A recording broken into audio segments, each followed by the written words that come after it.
It's time for some spicy questions. People still think you're wrong about the housing crash. So Chris Putnam 5139 says, crap is about to hit the fan when the Redfin CEO, the bull of all bulls, is saying that it's likely homes lose value next year. I get it though. Zuber has to talk his books. Just to remind the idiots of the world, if I was talking my book, I would ask for a crash. I buy less when prices are high. I don't know why people don't get that. Alrighty, folks, I don't know about you, but this is one of the weekly sessions that I look forward to. It's where Millennial Mike takes several hours of his day to go back and look through the comments. And we haven't done this for a while, so he's going to have lots to choose from. What do you got, big guy? Yeah, so you know what I've noticed? There's been a growing trend of the spicy comments on your videos lately. So what the purpose of this segment is to make sure that the people in the comment section who leave well thought out comments or angry comments get an opportunity to be heard and addressed by you. You don't always get the opportunity to give a full response to what people leave as a comment. And I specifically prioritize angry people because I think they're just the most interesting. And you know what? As I was mentioning, there's been a little bit of an uptick in people who seem to be a little hot and bothered about this whole crashing real estate market. So we have a bunch of questions centered around that. But the first thing we're going to do is this question is from Sierra Ennis 7617. And she's talking about what can Gen Z and millennials do to get started investing because it's tricky. So she says, can you share any resources or videos that may discuss issues Gen Z millennials are facing and what steps and strategies they should be taking now to start preparing for financial success in the future? She's a 26-year-old with a bunch of student loan debt. She's been saving and trying to increase her discretionary income, but she's not in a position now to begin investing in real estate that hopes to be so soon. What do you think, Mike? Well, I think this is an example of why Dion is the teacher, right? When we talk about all the people around us, Dion from Dion Talk is where I would send her first. And Dion is a great example that when he made the decision to, start his journey, the first 24 months was just getting ready to get ready, which is where it sounds like Sierra, whatever the long number was, is at. And that's okay, right? I think a lot of people kind of think about real estate investing, they make the decision and then they have to buy something in 90 days. And frankly, that's not practical for most people, right? So real estate investing is a journey. I call it a 10-year journey. For some, like me, it was 15.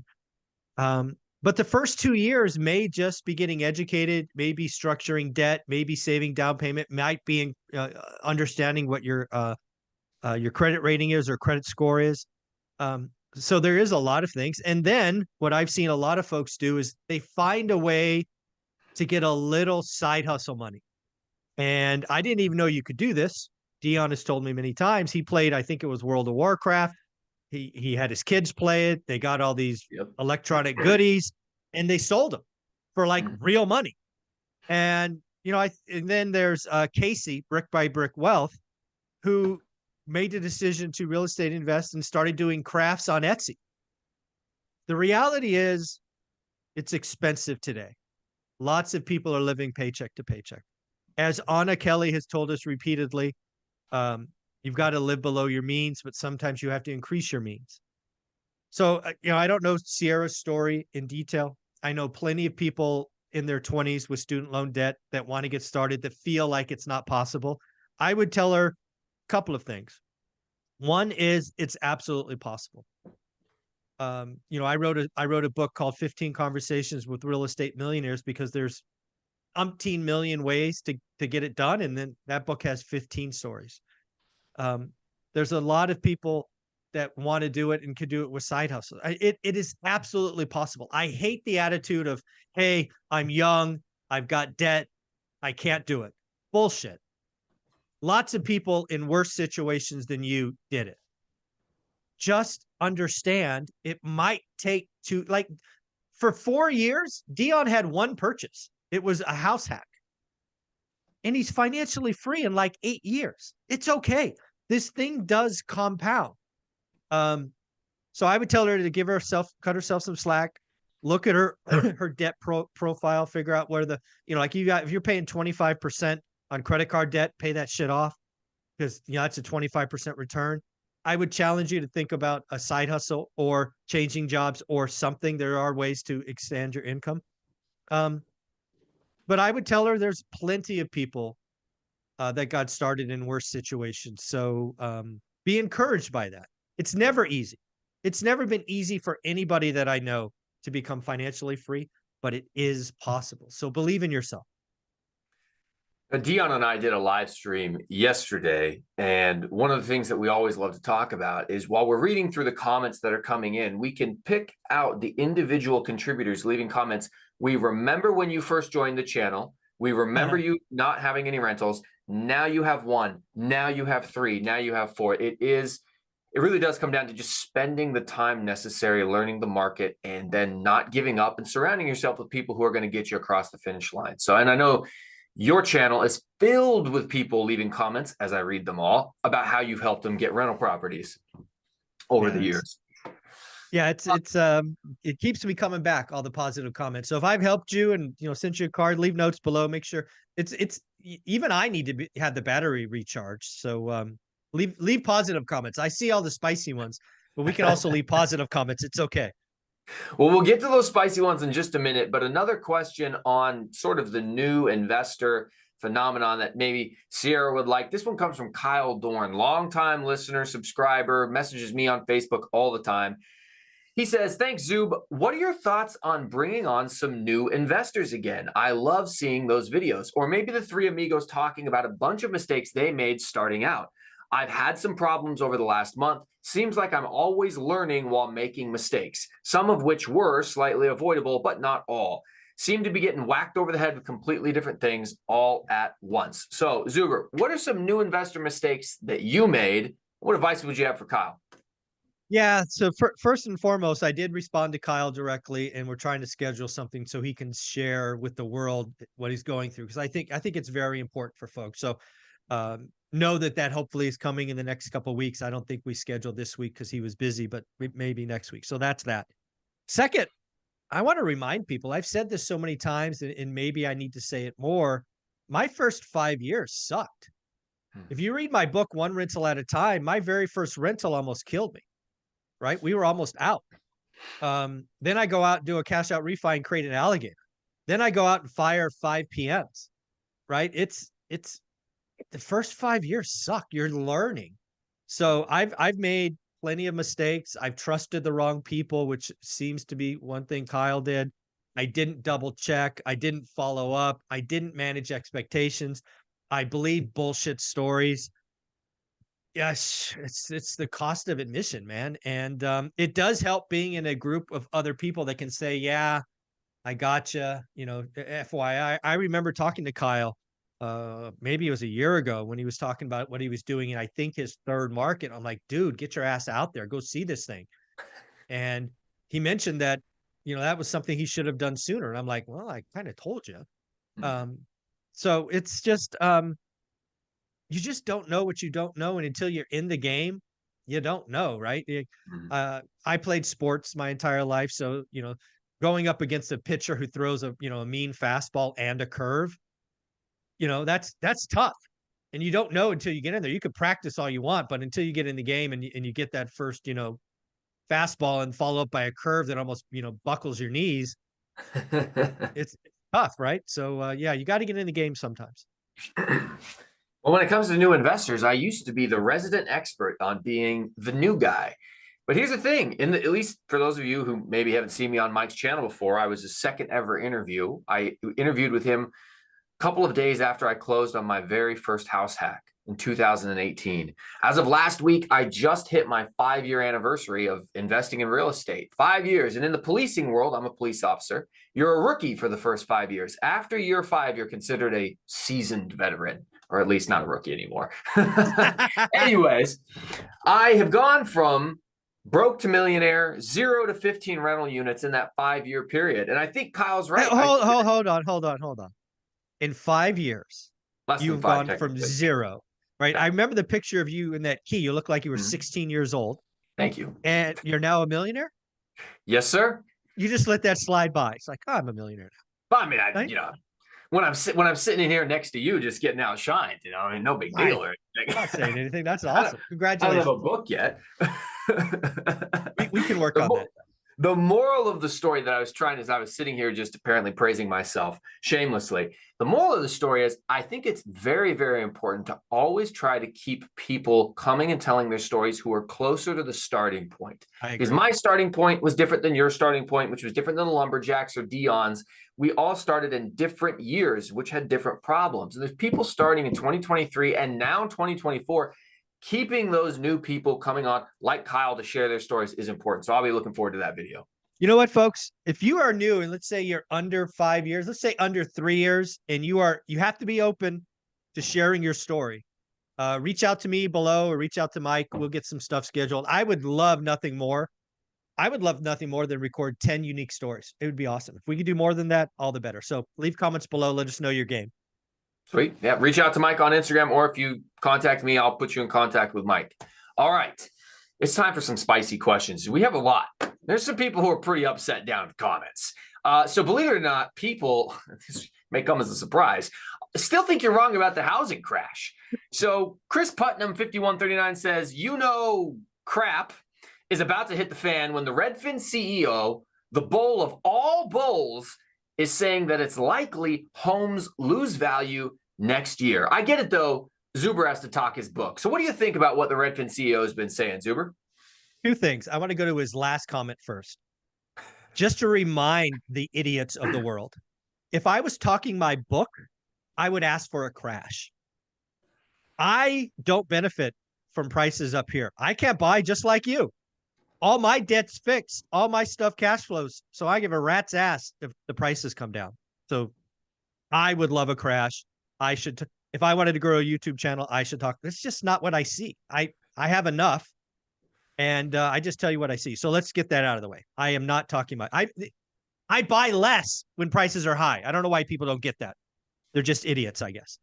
Now, second, let's talk about the Redfin CEO, because I've called him out on my channel a couple of times. About 6 weeks ago, he came out and said, we are at the bottom. To which I said, you're wrong. We're going to 3.8 million. And we went to 3.79. Okay. Second, I have been talking about a transaction crash for longer than anybody else and have been right. Let's just call it what it is. Third, I have told you that based on the data in the 53-year spreadsheet, which I give away for free, it is very obvious that you can have a transaction crash without a price crash. And that blows people's minds. They don't get, you're going to sell 2.2 million less homes and prices aren't going to crash? Yes, that's exactly what I said and exactly what happened. I was right. Now let's talk about Redfin CEO, because I saw the article that this young man or young woman is talking about. The Redfin CEO, Glenn, now says home prices are going to fall 2% next year. What a crash. That many. I do think he is wrong, because I think they will be flat. But hey, if they crash 2% and Glenn is right, so be it. I deem a crash is 20%. If you want to call a crash 2%, you do you. I'm not playing. They used to just call that seasonal adjustments. Yeah. Apparently not anymore. Apparently you were so desperate for prices to go down that 2% is now a crash. So, all right, so be it.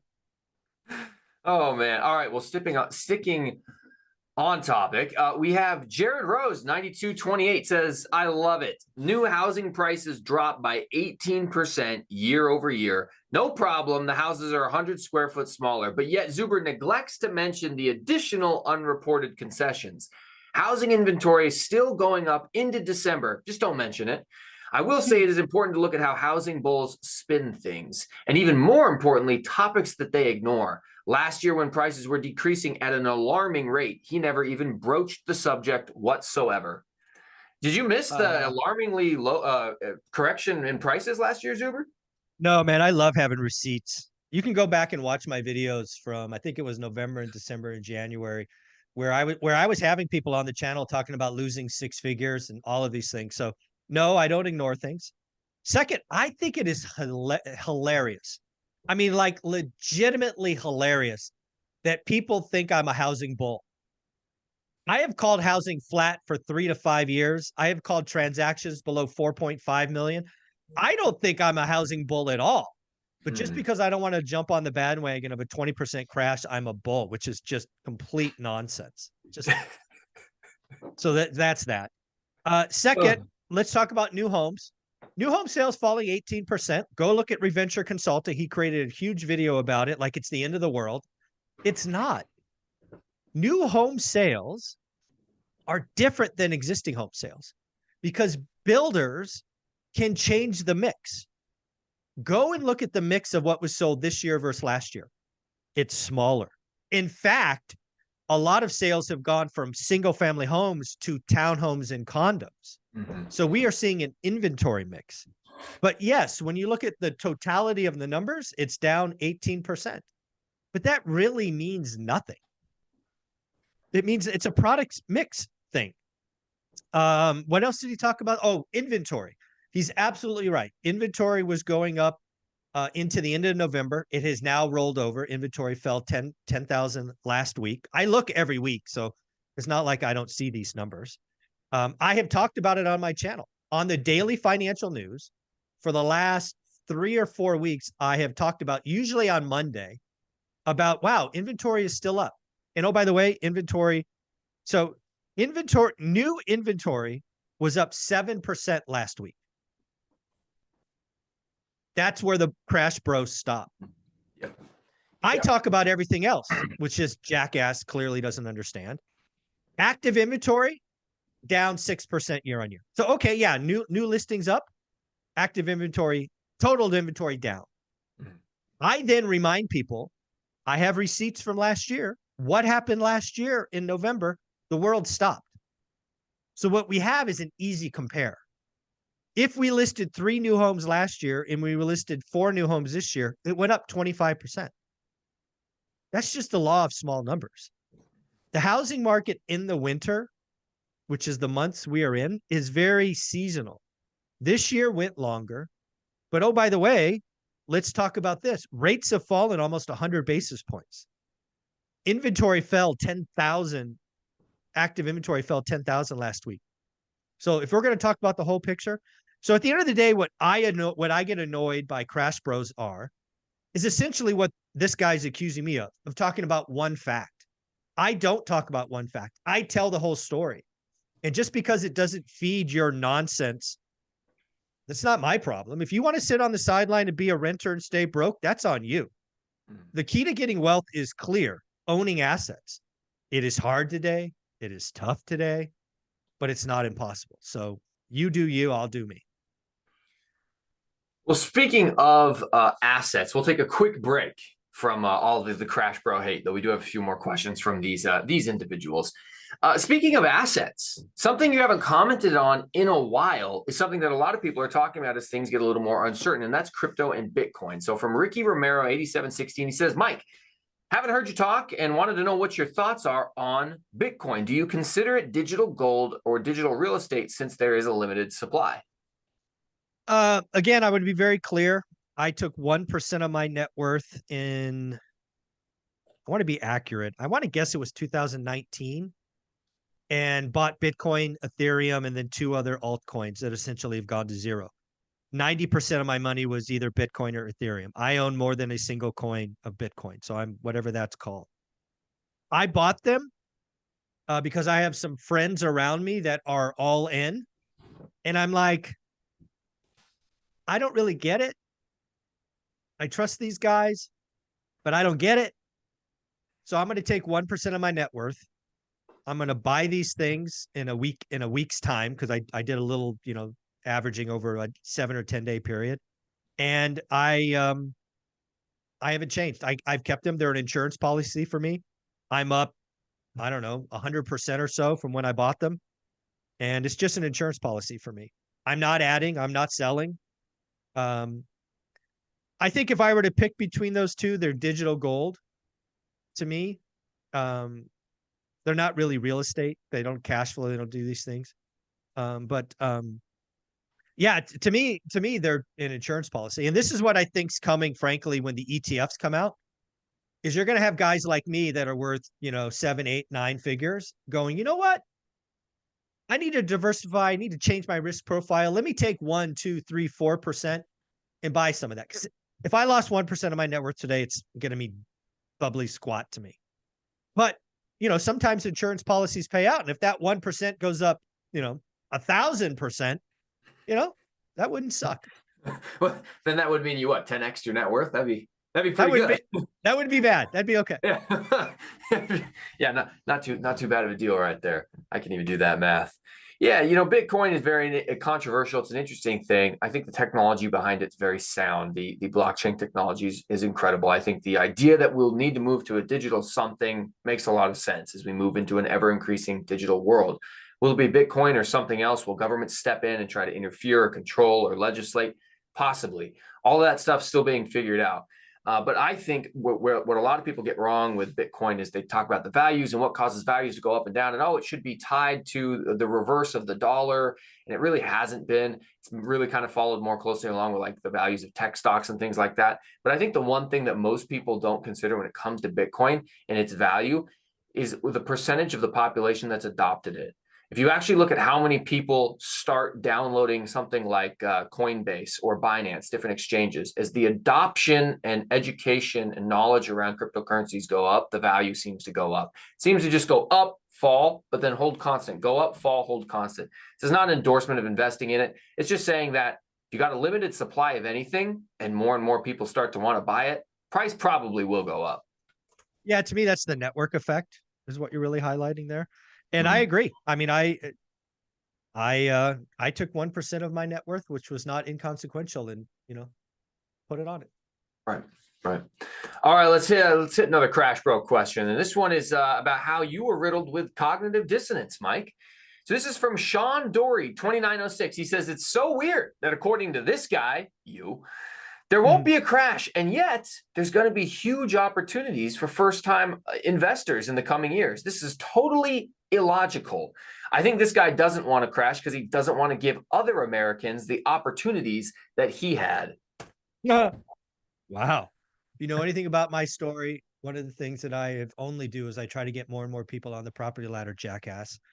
One of the things that I am fearful of is rates crashing, prices exploding, and the wealth gap expanding, right? If I was talking my book, that's where I'd be hoping for. That's not what I'm hoping for. So that's completely wrong. He's just an angry person. But let's get to the real meat of the question. I think both of those statements are true, but he doesn't understand them. I think real estate can be divided into two camps, simply speaking, residential or commercial. Dividing it even more simply, fixed rate 30-year debt, 3, 5, 7, 10-year variable rate debt or adjustable rate debt.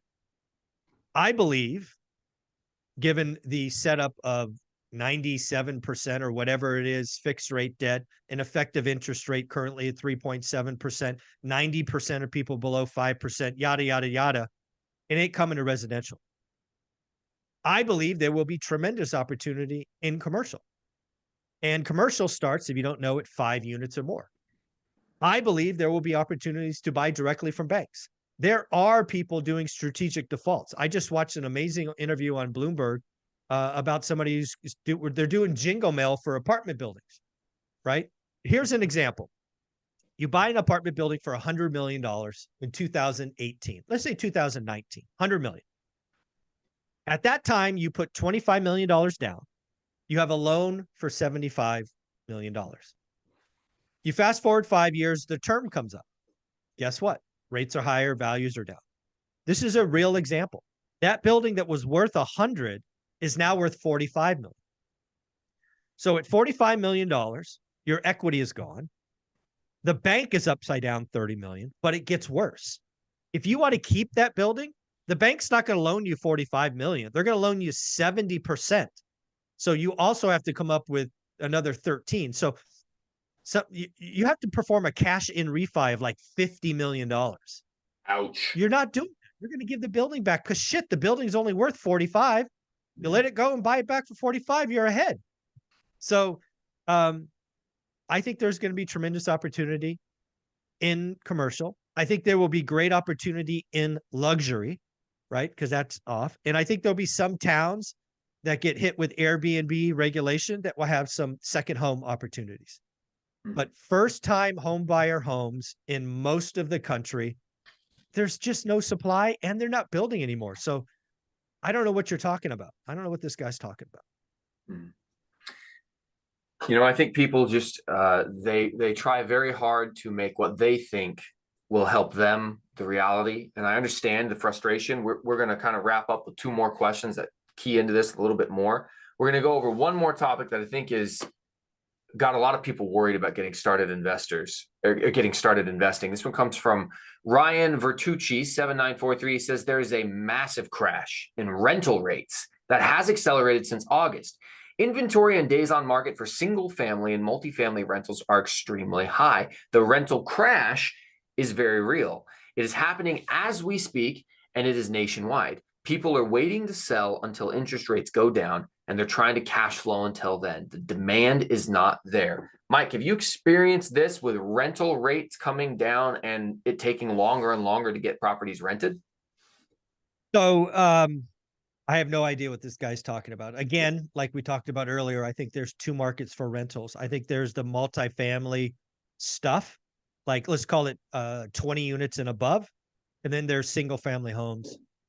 And single family homes, there's no problems. Rents are still going up. Demand is there. In fact, the sad reality is as prices and rates go up, I have more demand for homes. It's just because people can't buy and they'd rather live in a home than an apartment. So I don't know what they're talking about. I've seen no degradation in single family homes. Zip, zero. I talk to people across the country, and with a rare exception, flats like the worst I hear. That said, there are some real pain in multifamily, especially in the hot markets where there's a lot of inventory coming. And this goes back to my point about commercial real estate. I've talked about it for a year being a huge problem. Cap rates went too low, stupid assumptions, stupid expense and rent and all these things that I've highlighted, and it's coming to fruition. So yeah, there is real pain. There are people given 1-2 months free rent, half off deposits, all that kind of stuff, but very much market specific and very, very much multifamily specific. So I don't know what this guy's talking about. If there is data out there talking about single family, it hasn't come across my radar. Mm-hmm. So what I typically go to is called the Single Family Rental Index. It's done by CoreLogic. It's a report that they put out monthly that shows how much or how negative rent rate increases for single family homes are. And what I'm going to do is I'm going to post the most recent graph that we have data for, which is November. I'm going to put that on my Instagram, which is Millennial Mike. And I'll do a little analysis of it, and we can link it back to Zuber's channel. He'll probably repost it. And it shows that the Crash Bros are right. For 17 months in a row, the rate at which rents are increasing has declined. 17 months in a row, rental rate increases is declining. But what they fail to talk about is that during the pandemic, we had an unhealthy, uncharacteristically high growth in rental rates where it was going up 8-9%. And so it spiked way up and has been coming down for the last 17 months. But the normal range at which rents increase is 2%. So all it's done is fall back to 2%.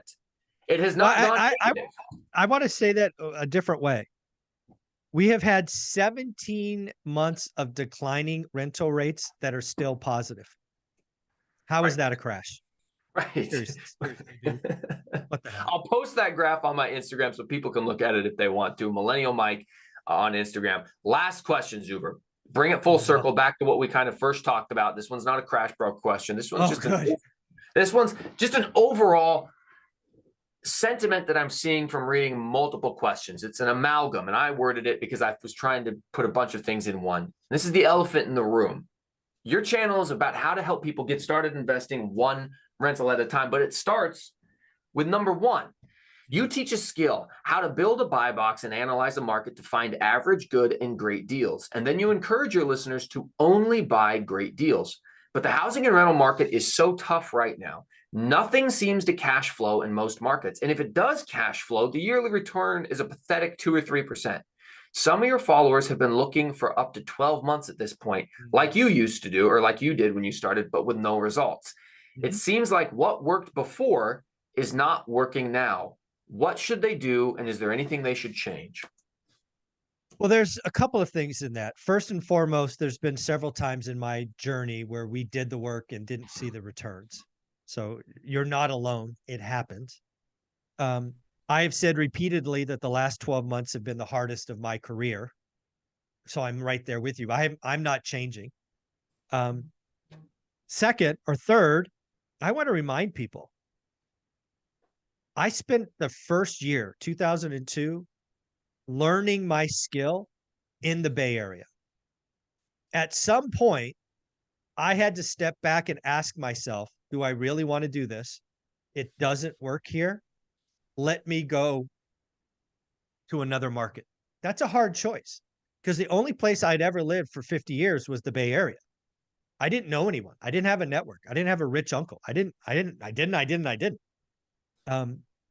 So we ended up having to go 2.5 hours outside of our, our where we lived to find a market that made sense.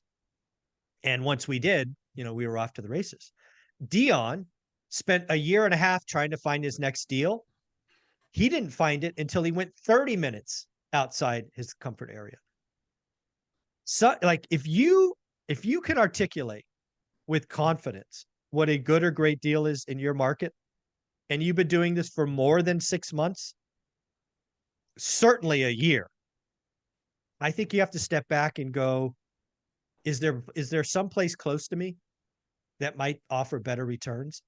Because like, in all honesty, this is why Olivia is so smart. I would have been happy, just given my broken nature, to keep beating my head against the wall in the Bay Area. I might have spent 2 or 3 years before I figured it out. There was no cash flow. She was like, nope, we're done. Not doing this anymore. And we went somewhere else. So if you're in a high price market and it's tough, maybe it's time to look at a new market. But remember, just like I did in Fresno, the beauty of this is you're going to learn it so much faster. That's because the skill is market independent. So at the end of the day, it's always hard. It's just unique types of hard. You can also learn seller financing and like there's other things that you can do, but I understand. I've admitted it repeatedly. It is hard today. It's the hardest I've seen in 23 years. When I first was interviewed by you 5 years ago, you gave me 2 pieces of advice at that time. I just closed on my first rental property, like I mentioned earlier. And you said, Mike, you need to network way more and you need to learn seller financing. It was true there in that market. It's true now in today's market. Those 2 things are something you're going to need to do no matter when you're investing in real estate, but especially right now. Mike, those were all the questions that I had. We do have some videos that Mike's going to react to. So for those of you out there, if you see a video online, Dave Ramsey or any other type of like investor that's giving some advice you have questions about, if you send it to me, I'll queue it up for Mike to do a reaction. That's what we're going to do in our next segment. Thank you, buddy. I appreciate you. It's so awesome that you go through and do this for us. So thank you so much. Thank you.